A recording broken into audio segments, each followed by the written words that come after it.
Pak Rocky Gerung bilang begini, saudara bisa lihat di TikTok. Kalau bilang Tuhan serba tahu betul, tapi Tuhan nggak tahu apa yang saya inginkan. Karena itu kita berdoa. Kalau Tuhan tahu, kita nggak perlu berdoa kan? Berdoa kan artinya minta. Kenapa? Ya karena Tuhan nggak tahu, maka kita mesti minta. Dia bilang begini, doa itu kan meminta. Kita minta kepada Tuhan karena Tuhan tidak tahu. Tidak tahu, makanya kita berdoa supaya Tuhan tahu.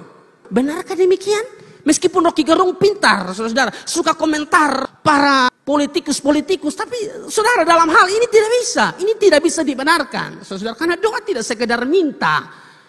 Doa bukan hanya sekedar bilang minta, doa itu hubungan yang di dalamnya ada komunikasi yang kuat, saudara. Istri saya tahu tidak saya cinta dia? Tahu, tapi saya selalu bilang, love you deh. Saya suka bilang begitu ke dia. Bukan dia tidak tahu, dia tahu. Tapi kan harus toh kita ngomong. Itu kan bentuk komunikasi atau hubungan kita. Karena begini Bapak Ibu, Tuhan tuh kenal hati. Anda belum minta pun dia tahu. Bagaimana dia tidak tahu baru Anda minta, omong dulu baru dia tahu. Tidak bisa begitu, dia tuh kenal hati. Anda belum berdoa pun dia tahu. Dia tuh kan selidiki hati. Yeremia 17 ayat 10. Aku Tuhan yang menyelidiki hati, yang menguji batin. Dia tahu, saudara, bukan dia tidak tahu. Mazmur 44 ayat 22 dikatakan begini, masakan Allah tidak akan menyelidikinya karena ia mengetahui rahasia hati. Dia tahu hati kita. Memang teman, sahabat, istri, suami, anak-anak tidak tahu hatimu, tapi Tuhan tahu, saudara. Anda tidak ngomong pun dia tahu apa yang ada di dalam hati. Jadi sekali lagi, berdoa adalah bukti nyata dari seseorang yang bergantung pada Tuhan. Bapak Ibu, hari-hari ini banyak sekali yang bunuh diri. Coba saudara lihat di media sosial. Yang bunuh diri semua itu masih muda semua. Saya tidak tahu alasan bunuh diri itu apakah benar atau tidak yang ditulis di media sosial. Tetapi sangat disesalkan bunuh diri seperti itu. Dan itu mempengaruhi orang-orang muda yang lain untuk kalau ada masalah sedikit bunuh diri. Ada masalah sedikit cari tali kok bunuh diri. Bunuh diri itu bukan solusi. Mereka pikir bunuh diri itu solusi. Bunuh diri itu justru persoalan terbesar karena kamu langsung ke neraka. Kenapa saya bilang begitu, saudara? Alkitab bilang jangan membunuh. Mempunyai makna jangan bunuh sesamamu, jangan juga membunuh dirimu. Dan kalau saudara bunuh diri, saudara melawan hukum kasih. Hukum kasih bilang apa? Kasihilah Tuhan Allahmu dengan segenap hatimu. Kasihilah sesama manusia seperti dirimu sendiri. Tindakanmu bunuh diri itu Anda tidak mengasihi dirimu. Amin. Bunuh diri adalah tindakan bodoh yang dilakukan oleh orang yang tidak mengenal Allah. Kita ini kenal Allah, masalah Anda tidak ada, persoalan Anda tidak ada, pergumulan Anda tidak ada. Tapi kan dia bilang, saudara-saudara, Filipi 4 ayat 13, segala perkara dapat kutanggung di dalam Dia yang memberikan kekuatan kepadaku.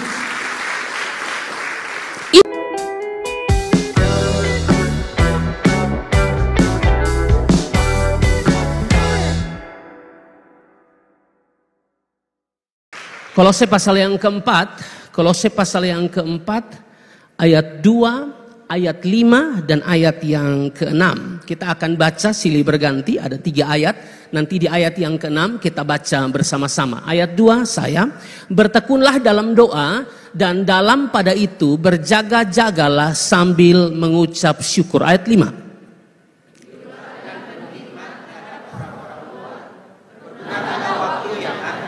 Ayat 6 kita sama-sama, 1, 2, dan 3. Hendaklah kata-katamu senantiasa penuh kasih, jangan hambar, sehingga kamu tahu bagaimana kamu harus memberi jawab kepada setiap orang. Berikan tepuk tangan buat Tuhan. Silakan duduk kembali Bapak Ibu, jemaat Tuhan yang diberkati, dan silakan duduk juga teman-teman pelayan yang memberkati kita dengan pujian penyembahan pada kesempatan malam hari ini. Yang berbahagia adalah setiap mereka yang mendengarkan firman dan dimampukan oleh Roh Kudus untuk melakukan firman. Karena kita tahu Bapak Ibu Saudara-saudara bahwa yang Tuhan tuntut dari kita tidak hanya sekedar menjadi pendengar firman, tapi juga menjadi pelaku firman, Saudara-saudara. Karena pada saat kita hanya menjadi pendengar firman dan bukan pelaku firman, Yakobus pasal 1 ayat 22 mengatakan kita menipu diri kita sendiri, saudara-saudara. Tapi kalau kita mendengar firman, kita baca firman dan kita mentaati firman tersebut, saudara-saudara, maka seterusnya seturut firman Tuhan Yohanes pasal 14 ayat 15, itu adalah bentuk cinta kita, wujud kasih kita kepada Kristus. Bahkan pada saat Yesus berkhotbah, saudara-saudara, lalu ada interupsi yang mengatakan kepada Yesus bahwa ibumu dan saudara-saudaramu datang. Lalu Yesus bilang, siapa saudara-saudaraku? Saudara-saudaraku adalah mereka yang melakukan kehendak Bapa. Yang melakukan kehendak Bapa, dialah saudaraku laki-laki, dialah saudaraku perempuan, dan dialah ibuku. Matius pasal 12 ayat 50 mengatakan begitu. Sebab siapapun yang melakukan kehendak Bapakku di sorga, dialah saudaraku laki-laki, dialah saudaraku perempuan, dialah ibuku. Tentu pada bagian ini, saudara-saudara, Yesus menekankan hubungan rohani itu lebih penting di atas hubungan apapun. Tak berarti hubungan persaudaraan itu tidak penting. Tapi dalam hal mendengar firman, saudara-saudara, kita dituntut tidak hanya sekedar dengar firman, tapi melakukan firman. Itu bentuk nyata dari cinta kita atau kasih kita kepada Tuhan. Nah, Bapak Ibu saudara-saudara yang diberkati dan dikasihi oleh Tuhan, kita masih ada di tema besar kita, saudara-saudara, Redeem Your Time. Saudara-saudara, itu tema besar kita yang dibahas di awal ya tahun baru. Ya, Bapak Gembala sudah bahas tentang Redeem Your Time, yang berarti menebus waktu, yang berarti tebus waktu, yang berarti selamatkan waktumu. Atau dalam terjemahan baru di Alkitab kita, saudara-saudara, dia menggunakan kata pergunakanlah waktumu. Ya, jadi itu pengertian dari Redeem Your Time, saudara-saudara. Dan dasar ayat yang dipakai dari tema besar ini itu di dalam Efesus pasal 5 ayat 16. Efesus pasal 5 ayat yang ke-16 mengatakan begini, dan pergunakanlah waktu yang ada karena hari-hari ini adalah jahat. Kata pergunakan di situ, saudara-saudara, dari kata Yunani exagorasomenoi. Exagorasomenoi atau exagoraso yang berarti menebus waktu, yang berarti tebus waktu, selamatkan waktu, saudara-saudara ya.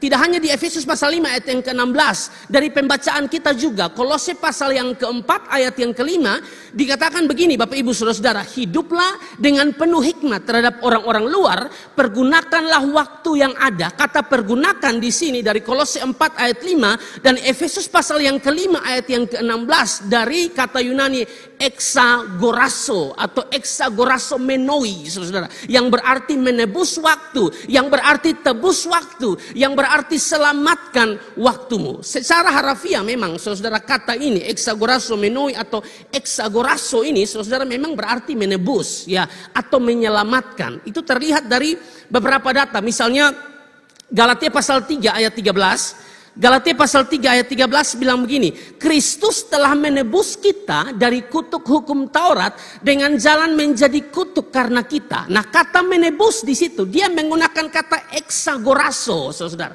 Itu kata menebus, makanya arti exagoraso itu menebus. Juga Galatia pasal 4 ayat yang ke-5 bilang begini, ia diutus untuk menebus, dari kata yang sama, exagoraso, saudara. Jadi memang ini merupakan tema yang bagus, saudara, untuk kita pelajari bersama-sama. Kalau exagoraso yang artinya secara harfiah berarti tebus, menebus, menyelamatkan, saudara. Lalu apa sih pengertian dari menebus?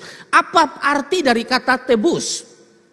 Dalam Kamus Besar Bahasa Indonesia, arti kata tebus adalah membayar dengan uang untuk mengambil kembali barang yang tergadai. Itu arti kata menebus. Membayar dengan uang untuk mengambil kembali barang yang tergadai. Sama dengan barang mas, saudara, yang saudara gade toh di Pegadaian. Ini ada pegawai kantor Pegadaian di sini. Saudara mau ambil kembali barang itu, saudara perlu tebus untuk saudara dapat barang itu. Saudara, itu pengertian atau arti kata tebus yang pertama. Yang kedua, saudara, membayar dengan uang dan sebagainya untuk membebaskan tawanan, sandera, budak belian dan sebagainya. Karena memang waktu itu, saudara, ada sistem perbudakan, saudara, ya, ada sistem perbudakan. Jadi budak-budak itu dibeli di pasar. Tuan-tuan yang punya uang membeli budak di pasar, saudara. Ya, dia menebus budak-budak itu, dan budak-budak itu akan jadi miliknya, saudara. Pada waktu itu, saudara, ya,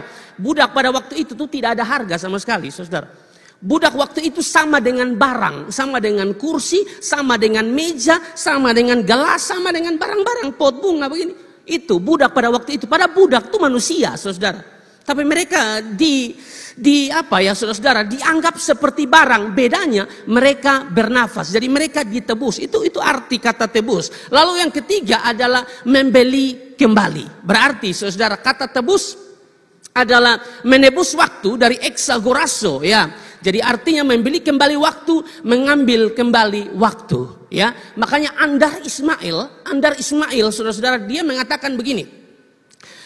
Andar Ismail mengatakan kata exagorazo mengandung arti menebus, mendapatkan sesuatu dengan berbuat sesuatu, menarik manfaat sebanyak-banyaknya, menggunakan dengan baik. Itu arti kata exagorazo, ya. Menebus, mendapatkan sesuatu dengan berbuat sesuatu, menarik manfaat sebanyak-banyaknya, menggunakannya dengan baik. Kita coba evaluasi diri kita, saudara, ya.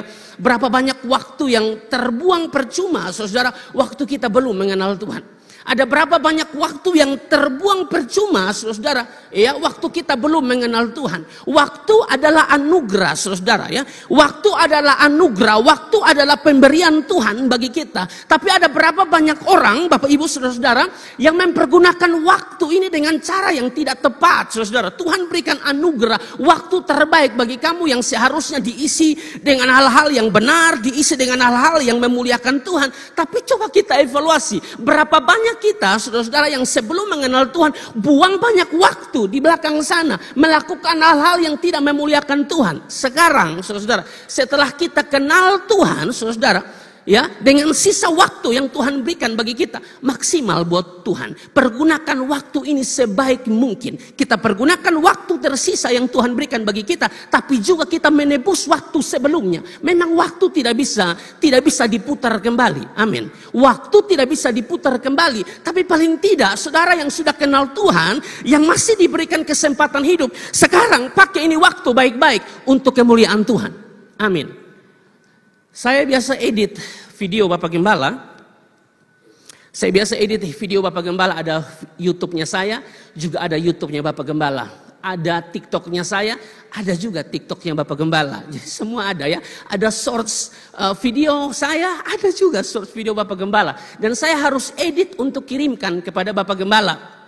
Ya, biasanya saya kerja video itu bisa 2 dalam 1 hari, ya, saudara-saudara. Jadi kalau hari ini saya seharusnya mengerjakan 2 video, saudara-saudara. Tapi setelah mengerjakan 1 video, saya tidak bisa lagi, saudara-saudara, ya, untuk menyelesaikan 1 videonya lagi karena mungkin kesibukan. Kan kadang-kadang saya ini ada kerja video juga, ya, tapi kadang-kadang saya juga ada khotbah pagi-pagi, entah itu di kantor, entah di beberapa instansi, biasa begitu. Jadi saya menunda. Biasanya saya tidak bisa edit 2-2, jadi saya cuma edit 1. Nah besoknya, saudara-saudara, saya harus edit 2 video lagi, saudara-saudara. Saya harus menyelesaikan 2 video yang baru.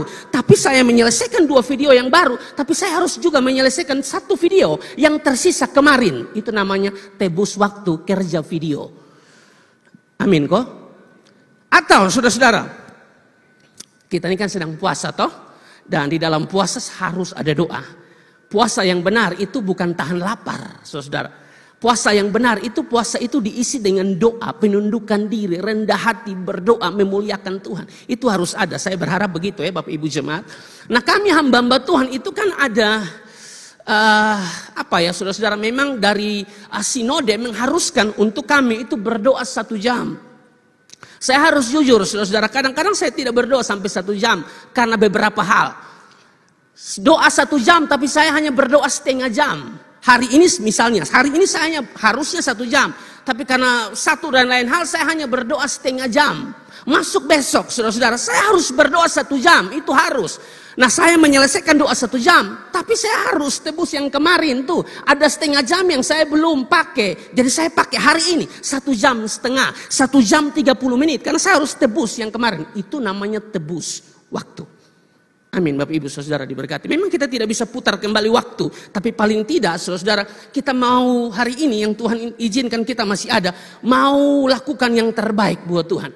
Saya waktu itu sering ya tulis-tulis. Sebelum ada video saya suka tulis-tulisan pendek, quotes begitu. Dan saya bilang, saudara-saudara begini, semua orang tuh diberikan waktu yang sama. Ya, semua orang tuh diberikan waktu yang sama 1 kali 24 jam. Tapi tidak semua orang mempergunakan waktu yang sama dengan cara yang benar. Amin.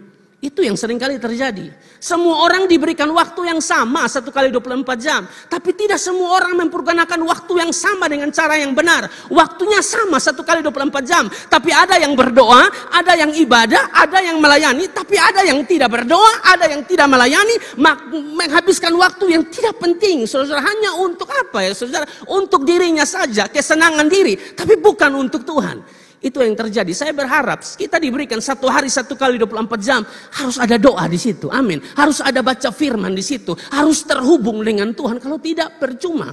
Saudara mau puasa berapa lama pun kalau tidak ada doa, saudara, tidak ada penundukan diri, tidak terhubung dengan Tuhan, percuma puasa kita. Jadi saudara diberkati oleh Tuhan. Coba kita evaluasi berapa banyak orang yang menghabiskan waktu dengan bermalas-malasan. Banyak saudara. Tuhan kasih waktu tapi waktu yang dia pakai hanya menghayal. Saya yakin P3K. P3K karena lu security orang tolak. Habis nih menghayal tidak ada action saudara. Habiskan waktu hanya bermalas-malasan. Hanya tidur. Ya tidur di tempat tidur. Bosan kiri pindah kanan saudara. Kamu jadi apa saudara? Betul kita harus berdoa, kita harus punya iman yang teguh. Tapi iman itu ada actionnya. Kasih masuk lamaran, jangan malas. Bagi yang malas-malas ya, saudara perlu belajar dari semut ya. Amsal 6 ayat 9 sampai ayat yang ke-10 bilang begini saudara. Amsal 6 ayat 9 sampai ayat yang ke-10. Hai pemalas, berapa lama lagi engkau berbaring? Bilakah engkau akan bangun dari tidurmu? Pemalas, bangun sulu pun kerja tidur. Tapi kalau tanya, kira-kira mau jadi apa? Cita-cita jadi apa? Beta yakin gubernur. Gubernur bagaimana? Saya yakin bupati. Bupati bagaimana? Anggota dewan. Karena sekarang anggota dewan itu banyak muda. Anggota dewan bagaimana? Model pamokol gitu begini. Ayat 10 bilang begini, saudara. Tidur sebentar lagi. Tidur sebentar lagi. Mengantuk sebentar lagi. Melipat tangan sebentar lagi untuk tinggal berbaring. Lu kerja tidur. Kamu kemana kamu nih? Habiskan waktu hanya untuk tidur. Coba berdoa ke. Amsal 26 ayat 14 dan ayat 16. Amsal 26 ayat 14 dan 16. Seperti pintu berputar pada hengselnya, demikianlah si pemalas di tempat tidurnya. Saudara buka pintu, pintu itu hanya buka tutup. Dia hanya begini, begini, begini, begini. Itu ibarat kita yang di tempat tidur tuh, hanya balik kiri, balik kanan, balik kanan, balik kiri itu. Hengsel. Seperti pintu berputar pada hengselnya, demikianlah si pemalas di tempat tidurnya. Saudara, ayat 16. Si pemalas menganggap dirinya lebih bijak daripada 7 orang yang menjawab dengan bijaksana. Ada orang yang begini, supa mokol, supa malas, tapi anggap diri pintar, anggap diri hebat, anggap diri cerdas, anggap diri paling bijak dari orang lain. Pada pemokol, lu security 7 orang tolak. Kerja sedikit, menghayal P3K. Kalau memang tidak bisa P3K ya kamu PBK saja tuh apa? Penjual bakso keliling, itu juga kerja. P3K mah pamokol. Bangun aduh mama di pembangun nih. Ngeri. Bikin apa malam? Main game. Janganlah saudara. Jangan buang waktu dengan hal-hal seperti itu. Ada banyak juga orang yang menghabiskan waktu untuk apa saudara? Hidup dalam sakit hati. Hidup dalam iri hati, hidup dalam kebencian. Itu buang sudah di tahun 2024. Baru masuk tahun 2025 tanggal 1. Sudah jengkel di ipar. Tolong kubadame sudah. Jangan hidup dalam iri hati saudara. Jangan hidup dalam kebencian. Karena Ayub pasal 5 ayat yang kedua bilang begini. Sesungguhnya orang bodoh dibunuh oleh sakit hati. Dan orang bebal dimatikan oleh iri hati. Siapa yang mau dikatakan bodoh? Kalau tidak mau, nah tolong jangan hidup dalam sakit hatimu, iri hatimu, ya, jengkelmu kepada orang lain. Tidak usah. Ya. Orang yang iri hati itu kan ibarat orang yang meminum racun dan berharap orang lain yang mati. Kamu yang minum racun, kamu berharap orang lain yang mampus. Tidak, kamu yang mati.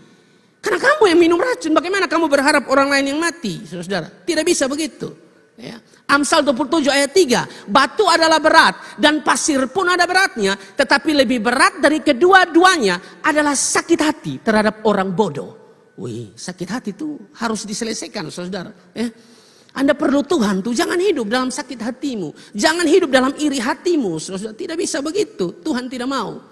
Ya, dari dulu sampai sekarang main hidup penuh dengan jengkel, emosi, ya, benci orang. Aduh, jangan saudara. Kan saya sudah sering bilang, tanpa saudara angkat pisau lalu tikam orang, ya, lalu Anda dikatakan pembunuh. Anda benci orang saja, Anda dikatakan pembunuh. Tidak ada pembunuh yang masuk surga, saudara. 1 Yohanes pasal yang ketiga ayat 15 kan bilang begitu, saudara. Ya, setiap orang yang membenci saudaranya adalah seorang pembunuh manusia. Dan kamu tahu bahwa tidak ada seorang pembunuh yang tetap memiliki hidup yang kekal di dalam dirinya. Jadi stop, sudah bajengkel deh orang. Benci itu stop. Yang Tuhan mau saling mengasihi, bukan saling membenci, saudara. Yang namanya kita manusia memang ada kurang. Ya lawan, saudara. Anda memang perlu dekat dengan Tuhan. Terhubung dengan Tuhan itu yang bikin kamu akan terlihat, saudara-saudara, perubahan hidupmu. Kalau jauh dari Tuhan tambah masalah banyak, itu tambah bikin pusing, saudara-saudara, diberkati. Berapa banyak juga orang yang diberikan waktu oleh Tuhan. Waktu adalah anugerah, tapi menghabiskan waktu hanya untuk mengadu, hanya untuk bertengkar, berkeluh kesah, ribut. Akibat dari mana, saudara? Akibat mabok, saudara-saudara. Ya, masih ada yang mabok-mabok? Bapak Gembala bilang, habis ini kita foto bareng. Amsal 23 ayat 29 sampai 35. Amsal 23 ayat 29 sampai ayat 35 bilang begini, siapa mengadu, siapa mengeluh, siapa bertengkar, siapa berkeluh kesah, siapa mendapat cedera tanpa sebab, siapa merah matanya. Coba saudara lihat, siapa ada yang merah matanya, ya. Ayat 30, saudara-saudara, yakni mereka yang duduk dengan anggur sampai jauh malam. Mereka yang datang mengancap anggur campuran. Ayat 31, saudara, jangan melihat kepada anggur kalau merah menarik warnanya dan mengilau dalam cawan yang mengalir masuk dengan nikmat. 32. Tetapi kemudian memagut seperti ular dan menyemburkan bisa seperti beludak. Wih, minum tuh keenak. Wih, kalau mabok parah tuh berat, menyusahkan orang lain. 33, saudara, lalu matamu akan melihat hal-hal yang aneh. Padahal sebenarnya tidak ada hal yang aneh di situ, tapi karena minum, saudara-saudara, jadi lihat hal-hal yang aneh. Saudara, orang kalau mabuk kan begitu. Dan hatimu mengucapkan kata-kata yang kacau, mulai makis orang, mulai ganggu orang pu istri, lu ganggu tak salah tentara pu istri, lu karena pukul sampai atau brimo pu istri. Itu kenapa, saudara? Mabuk dan hatimu mengucapkan kata-kata yang kacau. 34. Engkau seperti orang di tengah ombak laut, ya toh? Kalau minum terlalu banyak, seperti orang di atas tiang kapal yang dari satu tiang ke tiang lain. Itu kan apa? Mabok. 35. Engkau akan berkata, orang memukul aku, tetapi aku tidak merasa sakit. Orang memalu aku, tetapi tidak kurasa. Bila ke aku siuman, aku akan mencari anggur lagi. Jangan habiskan waktu dengan cara yang begini. Cara hidup yang seperti ini, jangan, saudara. Pergunakan waktu ini, saudara, sebaik mungkin untuk hormat dan kemuliaan nama Tuhan. Terlebih, saudara, waktu dan kesempatan yang Tuhan berikan ini, pergunakan baik-baik, saudara, diberkati oleh Tuhan untuk menerima Yesus sebagai Tuhan dan Juru Selamat. Amin. Supaya mati kapan? Sorga, saudara. Jangan hanya habiskan waktu kok ada di dunia lalu tidak menerima Yesus, saudara, tidak terima Sang Pemberi hidup, Sang Sumber keselamatan. Aduh, mati kamu neraka pasti, saudara. Ya, jadi tolong, ya, pergunakan waktu baik-baik. Dalam terjemahan yang lain pergunakan waktu ini, saudara, ya. Ini dari bahasa Indonesia bilang, gunakanlah sebaik-baiknya setiap kesempatan. Dalam terjemahan yang lain juga MILT bilang, manfaatkanlah kesempatan, saudara. Jadi pergunakan ini kesempatan untuk terima Yesus. Jangan main-main, saudara. 2 Petrus pasal 3 ayat 15 bilang begini, anggaplah kesabaran Tuhan kita sebagai kesempatan bagimu untuk beroleh selamat, saudara. Anggaplah kesabaran Tuhan kita sebagai kesempatan bagimu untuk beroleh selamat. Amin, Bapak Ibu. Jangan buang-buang waktu percuma dengan hal-hal yang tidak penting, saudara. Tuhan kasih kita kesempatan hidup nih, pergunakan sebaik mungkin untuk hormat dan kemuliaan nama Tuhan. Nah, kita kembali kepada teks kita, saudara-saudara, ya, di dalam Kolose pasal yang keempat ini, ya, ayat 2 sampai ayat yang ke-6, saudara-saudara, di mana pada bagian ini Rasul Paulus memberikan nasihat penting, saudara-saudara, tentang kewajiban yang harus dilakukan oleh jemaat-jemaat Kolose. Jemaat-jemaat Kolose ini bukan jemaat-jemaat biasa. Kolose pasal 1 ayat yang kedua bilang ini jemaat-jemaat yang takut Tuhan, saudara ya. Kepada saudara-saudara yang kudus dan yang percaya dalam Kristus di Kolose. Ya, kepada saudara-saudara yang kudus dan yang percaya dalam Kristus di Kolose. Tapi ada kewajiban yang harus dilakukan oleh mereka. Ya, nasihat dari Paulus ini sangat penting. Nah, pertanyaannya, saudara, kewajiban apa yang harus dilakukan berkaitan dengan tema kita, redeem your time, menebus waktu, tebus waktu, selamatkan waktu. Ya, atau di ayat yang kelima dari Kolose pasal yang keempat, saudara, yang merupakan satu nasihat penting bagi jemaat di Kolose. Di situ dikatakan pergunakanlah waktu yang ada. Nah, pergunakanlah waktu yang ada itu dalam hal apa? Paulus bilang pergunakanlah waktu yang ada, tapi pertanyaannya pergunakanlah waktu yang ada dalam hal apa? Nah, ini kita akan bahas. Tentu banyak. Kita bisa bahas banyak hal yang bisa kita bahas. Tapi karena waktu, saya cuma membahas beberapa hal saja, bahkan dua poin saja saya yang akan bahas pada Kolose pasal yang keempat. Ya, yang pertama, pergunakanlah waktu yang ada. Yang dimaksud oleh Rasul Paulus adalah bertekunlah dalam doa. Perhatikan Kolose pasal 4 ayat 2. Kolose pasal 4 ayat yang kedua, bertekunlah dalam doa dan dalam pada itu berjaga-jagalah sambil mengucap syukur. Bertekun artinya terus melakukannya, ya. Terus menerus. Arti kata bertekun artinya terus menerus atau melakukannya dengan sungguh-sungguh. Makanya tidak berlebihan. Di bagian lain Rasul Paulus mengatakan, ya, ayat terpendek mungkin, ya, 1 Tesalonika pasal 5 ayat 17, Paulus bilang begini, tetaplah berdoa. Mau apapun yang terjadi tetaplah berdoa. Jangan pilih-pilih waktu berdoa. Karena banyak orang yang suka berdoa tapi pilih-pilih. Begitu. Waktu doanya dijawab, ya sepertinya apa yang dia minta tuh, Tuhan kasih dengan enak-enak, itu baru dia mau berdoa terus. Tapi waktu ada persoalan, tantangan, itu dia mulai pemalas tuh. Mulai pertanyakan, ini kenapa begini, kenapa begini, kenapa begini. Berdoa harus tetap berdoa. Dalam keadaan apapun tetap terhubung dengan Tuhan. Apa itu doa, saudara? Ya? Apa itu doa? Doa adalah, sering kita dengar ya, doa adalah nafas hidup orang Kristen. Artinya bahwa kalau kita tidak berdoa, kita tidak punya nafas. Kita tidak bernafas. Kalau tidak bernafas berarti mati. Mati yang dimaksud adalah ya mati secara rohani. Doa adalah nafas hidup orang Kristen, saudara. Itu sering kita dengar. Doa itu hubungan, saudara. Yang di dalamnya, di dalam hubungan itu ada komunikasi. Itu doa, saudara. Doa itu bagaimana kita terhubung dengan Tuhan, saudara. Itu doa, saudara. Karena saya percaya begini, saudara. Sejauh mana hubungan kita dengan Tuhan akan sangat menentukan kita kuat berdiri atau tetap berdiri meskipun ada di dalam badai.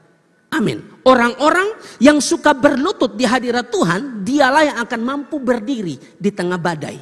Padahal sebenarnya waktu ada proses persoalan tantangan, yang lain nonton tumbang, yang lain nonton jatuh tidak kuat lagi, dia tetap berdiri. Bukan karena kekuatannya, bukan. Dia kuat berdiri karena terhubung dengan Tuhan. Dia kuat berdiri karena ada relasi dengan Tuhan dalam doa dan firman. Waktu kita berdoa, saudara, ya, sudah sering disampaikan di mimbar ini, baik saya maupun Bapak Gembala dan hamba-hamba Tuhan yang lain, saudara. Doa itu kan kita berbicara dengan Tuhan, saudara. Ya, waktu kita baca firman, Tuhan berbicara dengan kita. Ya, kita punya hubungan dengan Tuhan, kita berdoa. Ya, doa tidak hanya sekedar minta, tapi bagaimana kita juga besarkan Tuhan dalam doa-doa kita, saudara. Tapi waktu kita baca firman, Tuhan bicara dengan kita supaya ada hal-hal tertentu yang harus kita ikuti, saudara. Itu namanya hubungan yang erat atau kuat dengan Tuhan. Ya, masuk lagi pertanyaan ini, mengapa kita harus berdoa? Mengapa kita harus berdoa, saudara? Tentu kita berdoa karena ini perintah. Berdoa itu perintah sekaligus. Yesus tidak hanya perintah, saudara, tapi menunjukkan teladan. Mengapa kita harus berdoa, saudara? Karena ini perintah. Perhatikan Lukas 18 ayat 1. Lukas 18 ayat 1 bilang begini. Yesus mengatakan suatu perumpamaan kepada mereka untuk menegaskan bahwa mereka harus selalu berdoa dengan tidak jemu-jemu. Yesus mau kita berdoa, saudara, tidak bosan-bosan. Ada punya semangat untuk berdoa. Itu maksudnya. Kalau tahun 2024, tahun kemarin berdoanya tidak terus-menerus. Berdoanya tidak konsisten. Di tahun ini kita konsisten berdoa. Itu yang Tuhan mau, saudara. Sekaligus kalau saudara baca Alkitab, saudara bisa lihat teladan Yesus dalam hal berdoa. Yesus Allah menjelma menjadi manusia. Waktu dia menjelma menjadi manusia, dia tunjukkan teladan yang hebat, yang luar biasa. Markus pasal 1 ayat 35 bilang begini. Markus pasal 1 ayat 35. Pagi-pagi benar, waktu hari masih gelap, ia bangun dan pergi keluar. Ia pergi ke tempat yang sunyi. Untuk apa di situ? Berdoa, saudara. Bahkan sampai murid-murid cari dia. Karena banyak orang yang mau dilayani. Banyak orang yang mau ikut. Dia kan sabar dulu. Mari kita cari tempat yang sunyi untuk berdoa. Pelayanan penting, saudara. Tapi tolong berdoa. Karena kalau hanya pelayanan saja tanpa berdoa, Anda melakukan aktivitas rohani dengan dasar yang tidak kuat. Amin, Bapak Ibu. Nah, ini yang Tuhan mau dalam hidup kita. Dan dia tunjukkan teladan. Hari masih gelap. Ia bangun dan pergi keluar. Untuk apa? Untuk berdoa. Mengapa kita harus berdoa? Ini perintah. Sekaligus ini teladan yang Yesus tunjukkan. Yang kedua, mengapa kita harus berdoa? Mengapa kita harus berdoa? Yang kedua, berdoa adalah bentuk nyata dari seseorang yang bergantung pada Tuhan. Sekali lagi saudara ya, mengapa kita harus berdoa? Karena berdoa adalah bentuk nyata dari seseorang yang bergantung pada Tuhan. Jadi sangat tidak mungkin seseorang mengatakan hidupnya bergantung pada Tuhan, tapi tidak pernah berdoa. Itu tidak mungkin. Jadi berdoa adalah bentuk nyata dari seseorang yang bergantung pada Tuhan. Istri saya, saudara, dia selalu ingatkan itu. Ya, dia tidak pernah saudara, ngomong dengan saya bilang semangat melayani, beta doakan kau cepat kaya. Tidak ada begitu. Itu saya tidak pernah begitu, saudara. Dia hanya main kasih ingat. Ingat berdoa, kalau khotbah mesti berdoa. Nah, dia selalu kasih ingat begitu. Istri saya. Dia tidak ngomong yang muluk-muluk. Biasa tuh itu saya yang dia sampaikan. Ingat berdoa, ingat punya hubungan dengan Tuhan, saudara. Karena bisa tidak saya lupa? Bisa, saudara. Karena aktivitas rohani yang begini banyak, saya bisa lupa. Melayani Tuhan dan melayani pekerjaan Tuhan itu dua hal yang berbeda, saudara. Melayani Tuhan itu kita duduk di kaki Tuhan, saudara. Kita punya hubungan dengan Tuhan, itu melayani Tuhan. Melayani pekerjaan Tuhan itu aktivitas yang kita lakukan. Amin. Ini dua hal yang beda. Nah, banyak orang lebih memilih aktivitas. Khotbah ke sana kemari, WL ke sana kemari, main musik ke sana kemari. Karena itu melayani pekerjaan Tuhan. Tapi lupa yang melayani Tuhan. Lupa duduk di kaki Tuhan. Seperti Maria. Ini menjadi pelajaran buat kita untuk kita belajar bersama-sama.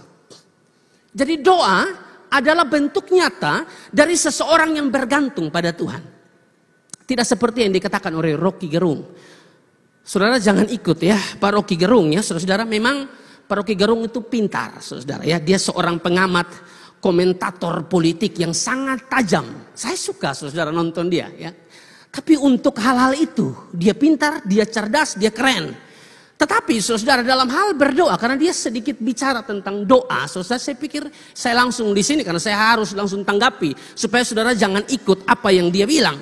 Pak Rocky Gerung bilang begini, saudara bisa lihat di TikTok, dia bilang begini, doa itu kan meminta, kita minta kepada Tuhan karena Tuhan tidak tahu.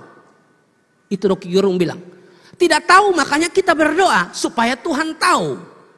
Doa itu minta sesuatu kepada Tuhan. Kita minta sesuatu kepada Tuhan karena Tuhan tidak tahu. Tuhan tidak tahu makanya kami minta supaya Tuhan tahu. Benarkah demikian? Meskipun Rocky Gerung pintar, saudara, suka komentar para politikus, tapi saudara dalam hal ini tidak bisa dibenarkan, saudara, karena doa tidak sekedar minta.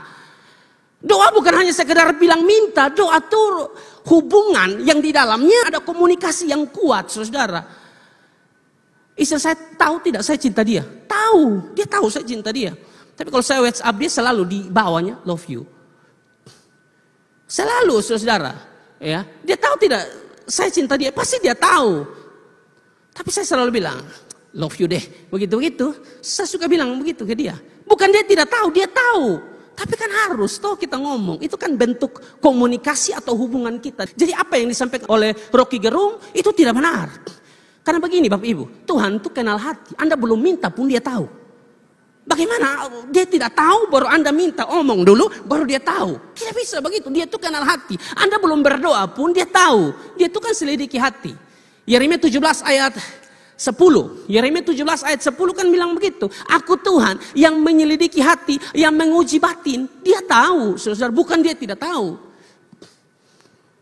Mazmur 44 ayat 22 dikatakan begini, masakan Allah tidak akan menyelidikinya karena ia mengetahui rahasia hati. Dia tahu hati kita. Memang teman, sahabat, istri, suami, anak-anak tidak tahu hatimu, tapi Tuhan tahu, saudara. Anda tidak ngomong pun dia tahu apa yang ada di dalam hati. Waktu Samuel pergi ke rumah Isai untuk memilih raja yang baru, waktu dia lihat Eliab, dia pikir ini Eliab sudah yang cocok jadi raja. Tapi mana?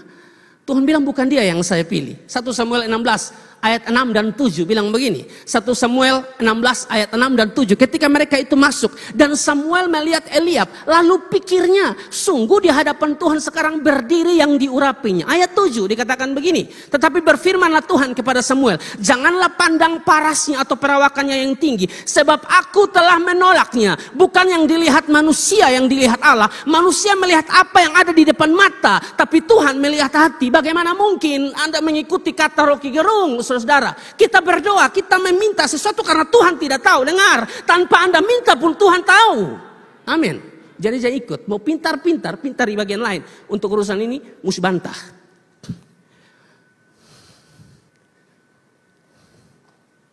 Jadi sekali lagi, berdoa adalah bukti nyata dari seseorang yang bergantung pada Tuhan. Bagaimana mungkin, saudara, kita tidak bergantung pada Tuhan, saudara. Dia Tuhan yang besar, saudara. Dia Tuhan yang dahsyat. Dia tak terbatas, saudara. Bagaimana mungkin kita tidak bergantung pada Dia? Kita ciptaan, Dia pencipta. Kita terbatas, Dia tak terbatas. Bagaimana kita tidak bergantung kepada Dia? Alkitab ngomong ulang-ulang. Yakobus pasal 4 ayat 14. Hidup kita tuh seperti uap yang sebentar saja kelihatan lalu lenyap. Ini bicara apa? Kerapuhan manusia. Kita nih rapuh. Bagaimana kita tidak bergantung pada Tuhan, saudara? Tidak mungkin. Harus bergantung pada Tuhan.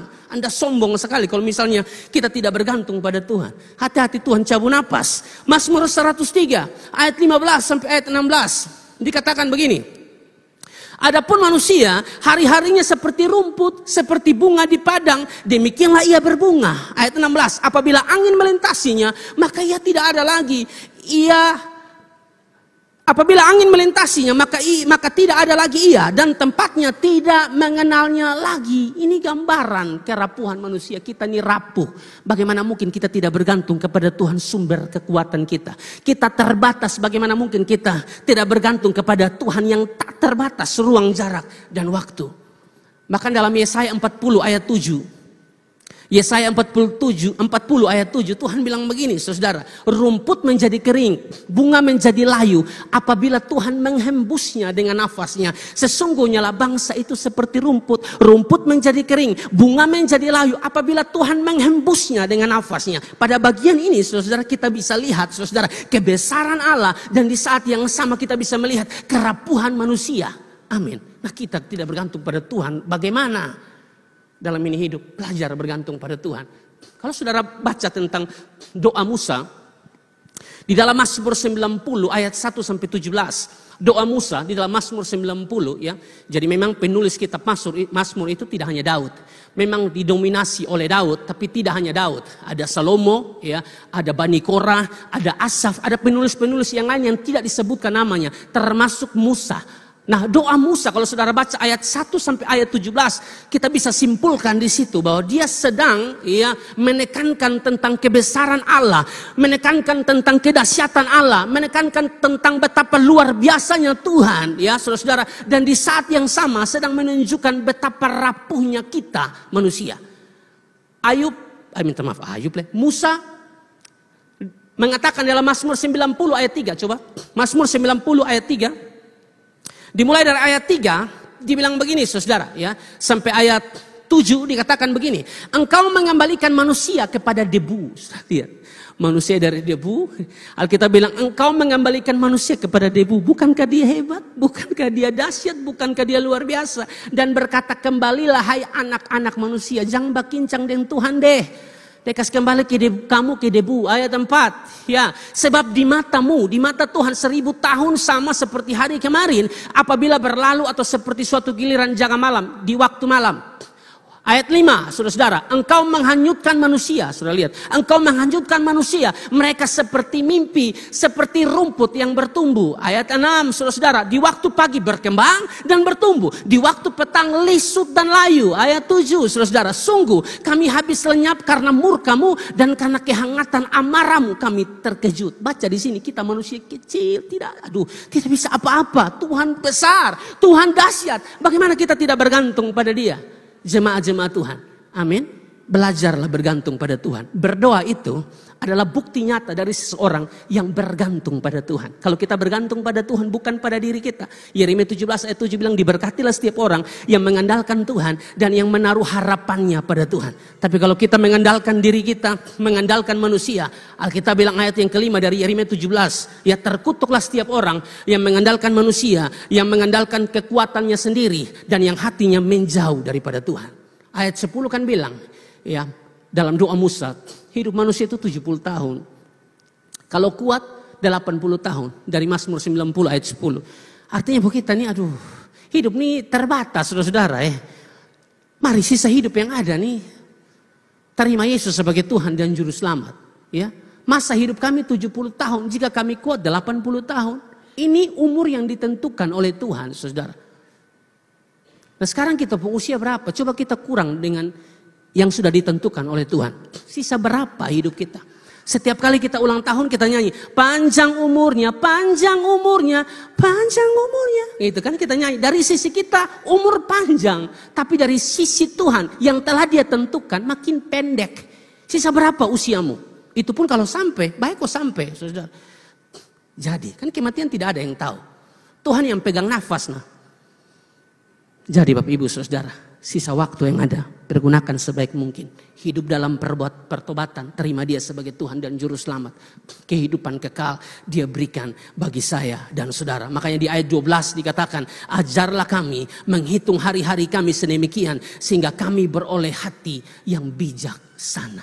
Belajarlah untuk bergantung sepenuhnya kepada Tuhan, saudara-saudara ya. Akibat dari tidak bergantung pada Tuhan, ya. Akibat dari orang yang tidak bergantung pada Tuhan, orang yang tidak percaya Yesus dan juga tidak ada Roh Kudus dalam dirinya ya. Hari-hari ini kita lihat, saudara-saudara, keputusan-keputusan yang diambil oleh beberapa anak-anak muda adalah keputusan-keputusan yang salah. Keputusan apa itu? Keputusan bunuh diri. Bapak Ibu, hari-hari ini banyak sekali yang bunuh diri. Coba saudara lihat di media sosial. Yang bunuh diri semua itu masih muda semua. Saya tidak tahu alasan bunuh diri itu apakah benar atau tidak yang ditulis di media sosial. Tetapi sangat disesalkan bunuh diri seperti itu. Dan itu kan nanti mempengaruhi orang-orang muda yang lain untuk kalau ada masalah sedikit bunuh diri. Ada masalah sedikit cari tali kau bunuh diri. Makanya saya bilang di Riksen, saya bercanda, itu tali yang di Oto Biru tuh tolong kau lu simpan semua tali-tali Rafi atau apapun. Kasih benang, kalau mau gantung sen bisa. Karena saya takut, saudara. Karena sekarang yang bunuh diri, anak-anak muda semua. Saudara, bunuh diri itu bukan solusi. Amin. Bunuh diri itu bukan solusi. Mereka pikir bunuh diri itu solusi. Bunuh diri itu justru persoalan terbesar karena kamu langsung ke neraka. Kenapa saya bilang begitu, saudara? Alkitab bilang jangan membunuh. Ayat itu tidak bilang jangan membunuh sesamamu. Dia hanya bilang jangan membunuh. Jangan membunuh mempunyai makna. Jangan bunuh sesamamu. Jangan juga membunuh dirimu. Dan kalau saudara bunuh diri, saudara melawan hukum kasih. Hukum kasih bilang apa? Kasihilah Tuhan Allahmu dengan segenap hatimu. Kasihilah sesama manusia seperti dirimu sendiri. Caramu bunuh diri, tindakanmu bunuh diri, itu Anda tidak mengasihi dirimu. Amin. Bunuh diri adalah tindakan bodoh yang dilakukan oleh orang yang tidak mengenal Allah. Kita ini kenal Allah, masalah Anda tidak ada, persoalan Anda tidak ada, pergumulan Anda tidak ada. Tapi kan saya bilang, saudara-saudara, Filipi 4 ayat 13, segala perkara dapat kutanggung di dalam Dia yang memberikan kekuatan kepadaku. Ini yang sering kali terjadi. Lagi marak sekarang bunuh diri. Saya takut itu mempengaruhi. Setan pakai itu mempengaruhi anak-anak muda. Makanya anak-anak muda jangan bunuh diri. Kok hanya putus cinta selalu bunuh diri? Ini hanya persoalan uang selalu bisa bunuh diri. Pasti ada jalan keluar. Ada yang bunuh diri yang 250 juta tuh. Belis, mungkin saya pikir itu tidak benar ya. Tidak benar, kayaknya masih 250 juta dia tidak bisa.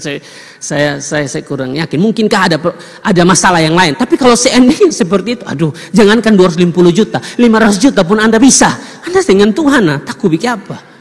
Bukan berarti Anda kasih keluar 500 juta. Entah bawa omong karena ada yang keluarga 500 juta. Hanya 50 juta sah. Tuhan yang gerakan hati orang, nah saudara. Amin.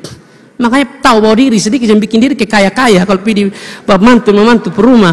Betul, apa adanya jangan bikin sok-sok. Mau makan apa semua yang bebeli. Loh, makan puji baru nanti baru putus baru mau di jembatan Liliba mau lompat. Lu lompat su. Oh, beta kalau ancam begitu lompat su itu lu mati. Kalau kita lalu karena kok hanya dia sama kayak dia segala-galanya dalam hidup. Amin kok. Kok terlalu takut mati satu tunggu seri. Kau terlalu takut mati, Tuhan pasti kasih buat Anda yang baru, yang lain, yang cinta kamu sungguh-sungguh. Iya kak, masalahnya begini kak, beta ini banyak buang uang, buang waktu untuk dia. Kok siapa yang suruh buat begitu? Makanya kalau pacaran, investnya tuh cukup-cukup saja. Biasanya sakitnya itu di sini, di keseluruhan badan sakit waktu putus, karena investnya terlalu banyak. Tidak ulang tahun dulu kasih bunga, lu kasih handphone. Setiap hari lu buang uang untuk dia. Kita lalu kasih manja perempuan tuh yang doi. Anda tuh perempuan jadi bodok materi. Jangan begitu juga. Baru putus lu menangis, lu rugi lu menangis bikin apa? Cari perempuan lain. Amin kok. Tapi sekarang jomblo kak. Sekarang beta ini jomblo. Sudah. Memang kasih tahu mau hibur, kasih penguatan. Jomblo itu kesempatan terbaik bagi Anda untuk memperbaiki diri. Supaya kalau Anda menikah, Anda tuh menjadi kado terbaik bagi pasanganmu. Tepuk tangan dulu yang jomblo-jomblo. Meskipun itu penguatan, tapi begitu saudara. Lu bebek jalan berdua, lu tersinggung. Sepatu kiri kanan, lu tersinggung. Lu tersinggung apa? Memang belum saatnya. Amin. Kok memang belum saat? Saudara mau pilih, mau ikut-ikut orang, kayak orang sudah ada pacar, lu saudara mau ikut. Jangan begitu saudara. Jadi kalau putus jangan bunuh diri atau ada masalah pun jangan bunuh diri saudara. Orang yang percaya Yesus dan ada Roh Kudus, dimeteraikan oleh Roh Kudus itu fungsinya apa? Menghiburmu. Amin kok. Dan jangan terputus dengan Tuhan, terhubung. Itu yang bikin Anda kuat. Makanya lu mantan bilang begini, bisa kok dia kuat doi su habis beta koru dia tapi dia tetap stabil. Beda lu tidak ada Yesus, makanya lu matre sekali. Dia ada Yesus, mau putus kapan pun santai, Tuhan siapkan yang terbaik. Amin. Darah kena karena memang ada kasus-kasus bunuh diri. Jangan begitu saudara ya. Kematian itu pasti saudara, tapi tidak dengan bunuh diri. Amin kok. Karena Alkitab kan bilang begini, Pengkhotbah pasal 3 ayat 1 dan 2. Pengkhotbah pasal 3 ayat 1 dan 2 ya. Untuk segala sesuatu ada masanya. Untuk apapun di bawah langit ada waktunya. Saudara, ayat 2. Ada waktu untuk lahir dan ada waktu untuk meninggal. Pasti meninggal, ada hidup, ada mati, saudara. Tapi tidak usah Anda potong jalan untuk bunuh diri, tidak usah dan berpikir ini solusi. Solusi apa? Itu bodok. Yang omong bodok tuh cuma bisa bilang bodok, tidak bisa. Mesti bodoh gas yang betul-betul ya. Memang sebegitu ya. Dari dulu saya kena marah terus toh, jadi sekarang pembalasan adalah hak Tuhan. Itu yang pertama, ya masih banyak tapi saya pikir itu saja ya. Yang kedua, saudara, pergunakanlah waktu ya yang disampaikan oleh Paulus, nasihat Paulus kepada jemaat di Kolose ini dalam hal apa? Yang kedua, saudara, pergunakan waktu dalam hal hidup penuh hikmat. Saudara, perhatikan Kolose pasal yang ke-4 ayat yang ke-5. Kolose pasal yang ke-4 ayat yang ke-5 dikatakan begini, hiduplah dengan penuh hikmat terhadap orang-orang luar. Pergunakanlah waktu yang ada. Hiduplah dengan penuh hikmat terhadap orang-orang luar. Ini maksudnya apa? Matthew Henry dia bilang begini. Hiduplah penuh hikmat terhadap orang-orang luar. Maksudnya adalah berhati-hatilah dalam segala tindak tandukmu dengan mereka, supaya mereka tidak melukai kalian atau menulari kalian dengan kebiasaan mereka, sebab pergaulan yang buruk merusakkan kebiasaan yang baik. Hidup penuh hikmat terhadap orang-orang luar ya, maksudnya adalah berhati-hati dalam segala tindak tanduk kita. Amin. Berapa banyak kita yang tidak berhati-hati dalam hidup kita. Hidup tanpa hikmat, saudara. Makanya keputusan yang dibuat adalah keputusan bodoh, saudara. Ya, makanya keputusan yang dibuat adalah keputusan bodoh karena tidak berhikmat. Makanya perlu hikmat. Juga dengan orang-orang luar kita harus berhikmat. Apalagi dari Kolose pasal yang kedua, kalau kita baca di sini ada pengajar-pengajar palsu. Ada pengajar-pengajar palsu, jadi memang dituntut untuk mereka itu berhikmat. Untuk lawan pengajar-pengajar palsu memang tidak bisa dengan hikmat manusia, tapi hikmat Tuhan, saudara. Perhatikan saudara, dikatakan ya. Kolose pasal 2 ayat 4 dan ayat yang ke-8. Hal ini kukatakan supaya jangan ada yang memperdayakan kamu dengan kata-kata yang indah. Karena ada yang begitu. Ada pengkhotbah-pengkhotbah yang model begini. Suka memperdayakan orang dengan kata-kata yang indah. Dia pun kata-kata itu bagus. Tapi jangan terkecoh. Karena ternyata di dalam kata-kata yang indah di situ terletak pengajaran yang palsu. Kan banyak begitu. Khotbah dengan kata-kata yang enak. Khotbah yang baterai begini dong suka. Khotbah yang suara tinggi begini dong suka. Padahal coba periksa ini khotbah. Adakah yang sesat? Dong suka dengar yang enak, yang dongeng-dongeng, yang bikin sejuk hati, ketawa-ketawa, yang bikin enak telinga, saudara. Tapi coba saudara periksa baik-baik khotbahnya. Makanya jangan terkecoh, jangan ada yang memperdayakan kamu dengan kata-kata yang indah. Ayat 8. Hati-hatilah supaya jangan ada yang menawan kamu dengan filsafatnya yang kosong dan palsu menurut ajaran turun-temurun dan roh-roh dunia, tetapi tidak menurut Kristus. Tuhan tidak mau, saudara. Hati-hati. Ada orang-orang yang begini, saudara, pengajar-pengajar sesat. Dan untuk lawan orang-orang model begini, memang mesti berhikmat. Selain dalam hidup ini, kita memang harus menjalani hidup ini dengan hikmat Tuhan, supaya keputusan pilihan-pilihan yang kita ambil itu memuliakan Tuhan. Tapi kalau berhadapan dengan pengajar-pengajar sesat juga perlu hikmat Tuhan. Untuk apa? Untuk Anda bisa bantah. Begitu. Karena memang banyak pengajar-pengajar sesat. Jadi diperlukan yang namanya hikmat. Hikmat itu apa, saudara? Hikmat itu apa, saudara? Hikmat itu kemampuan untuk menimbang. Ya, sekali lagi, hikmat adalah kemampuan untuk menimbang perkara, kemampuan untuk dapat membedakan mana yang baik, mana yang jahat. Kalau pengetahuan Anda bisa dapat dari belajar, Anda baca buku, ya itu Anda bisa dapat pengetahuan. Tapi kalau hikmat itu berkaitan dengan takut akan Tuhan. Amin. Banyak orang pintar tapi tidak berhikmat. Banyak orang pintar tapi tidak berhikmat, saudara. Sekolah setinggi-tinggi, ya toh, pikubur baomong pada doktor. Mama habis datang pada dokter, saudara. Berhikmat itu penting, saudara. Ya, hidup berhikmat itu sangat diperlukan dalam menjalani hidup ini. Dalam pergaulan kita, dalam rumah tangga kita, ya kita butuh hikmat. Dalam pekerjaan kita butuh hikmat. Dalam semua hal kita butuh hikmat Tuhan. Amin, saudara. Dan bagaimana supaya kita bisa berhikmat? Jawabannya sederhana, saudara. Amsal 9 ayat 10. Ini menjadi pembacaan terakhir bagi kita. Meskipun masih banyak, tapi saya pikir cukup sampai sini. Mari kita bangkit berdiri. Amsal 9 ayat 10. Kita baca dalam hitungan yang ketiga. 1, 2, dan 3. Permulaan hikmat adalah takut akan Tuhan. Dan mengenal yang Maha Kudus adalah pengertian. Mau berhikmat? Mau hidupmu dipimpin oleh satu hikmat yang luar biasa? Cuma ini. Takut akan Tuhan. Definisi takut akan Tuhan, saudara. Membenci kejahatan. Dan di saat yang sama menyukai firman. Itu orang takut akan Tuhan. Kasih tepuk tangan yang meriah buat Tuhan. Saya selesai, Bapak Ibu. Mari kita satu di dalam doa.